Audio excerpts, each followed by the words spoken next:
कृष्ण जन्माष्टमी से लेकर के तीज ज्योतिया की छुट्टियों को रद्द कर दिया गया है।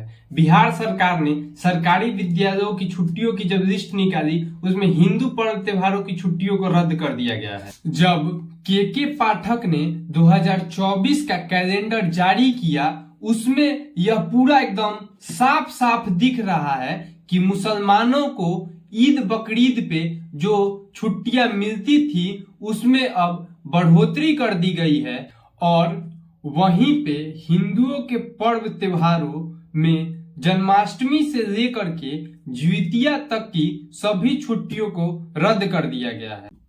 आगे आपको बताएंगे कि अब बीजेपी कह रही है कि यहाँ पे तो एक धर्म की छुट्टियों को बढ़ाया जा रहा है और वहीं पे हिंदू धर्म की छुट्टियों को रद्द किया जा रहा है।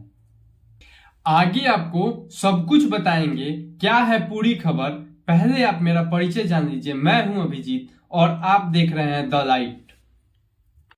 आगे आपको बताएंगे कि कौन कौन सी छुट्टियों को रद्द कर दिया गया है और कौन कौन सी छुट्टियों को कम किया गया है। जो तीज और ज्योतिया होता है उसमें सारी महिला शिक्षिकाएं निर्जला उपवास करती हैं। उसमें उन लोगों को कितना दिक्कत होगा इस मुद्दे पर के पाठक जी को एक बार सोचना चाहिए और उस परिस्थिति में कैसे महिला शिक्षिकाएं बच्चों को पढ़ाएंगी इस पर भी एक बार उनको विचार करना चाहिए। उसके साथ साथ ही रक्षाबंधन और कृष्ण जन्माष्टमी की छुट्टियों को भी रद्द कर दिया गया है। खुद को कृष्णवंशी कहने वाले तेजस्वी यादव जी के सत्ता में होने के बाद भी कृष्ण जन्माष्टमी की छुट्टी को बिहार की शिक्षा व्यवस्था में कैसे रद्द कर दिया गया है यह बहुत बड़ी सोचने वाली बात है। और वहीं पे ईद और बकरीद में पहले जो छुट्टियां मिलती थी उसको भी अब बढ़ा दिया गया है।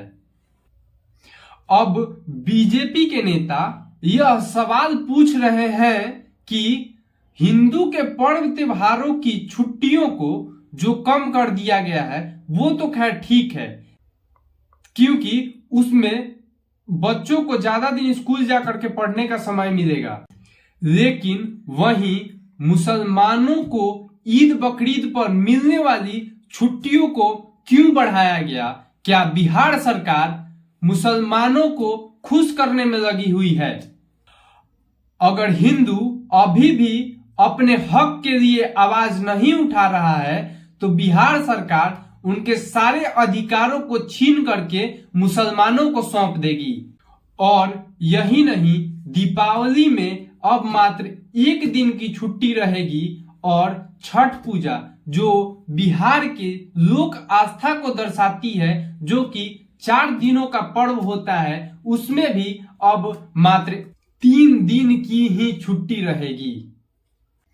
इससे पहले जो छठ पूजा होती थी उसमें दीपावली से ही छठ पूजा तक की छुट्टी रहती थी। दीपावली से छठ पूजा के बीच में बहुत सारे पर्व आते हैं जैसे गोवर्धन पूजा, भाई दूज जैसी सारी छुट्टियों को अब रद्द कर दिया गया है।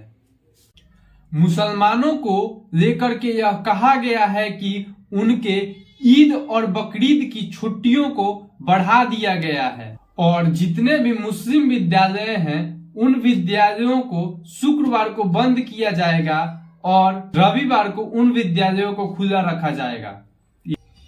के पाठक ने 2024 का कैलेंडर जब से जारी किया है तब से बिहार में बहुत बड़ा बवाल खड़ा हो गया है।